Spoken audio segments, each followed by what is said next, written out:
இந்த குழந்தை 3 வேளை சந்தியாவந்தனத்தை சரியாக செய்ய வேண்டும். இந்த உபநயனம் பண்ணிண்டது ஆச்சாரியன் பண்ணக்கூடிய மிக மிக முக்கியமான உபதேசம் என்னன்னா, 3 வேளை சந்தியாவந்தனம், காயத்ரி ஜபம், அதை அவசியம் குழந்தை பண்ணணும். அது 3 வேளை சந்தியாவந்தனம் முக்கியம், காயத்ரி ஜபம் முக்கியம், அதை அவசியம் செய்ய வேண்டும்.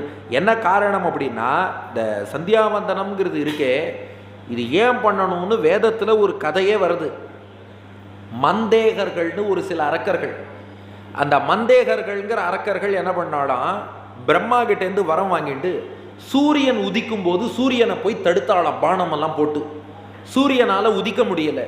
அதனால தேவர்கள் மனிதர்கள் எல்லாரும் பிரம்மாட்ட போய், நீங்கள் பாட்டுக்கு அவசரப்பட்டு இவளுக்கு வரத்தெல்லாம் கொடுத்து வச்சுட்டு, அந்த மந்தேகர்கள் சூரியனையே உதிக்க விட மாட்டேங்கிறா, ஏதாவது வழி பண்ணுங்கன்னாலாம்.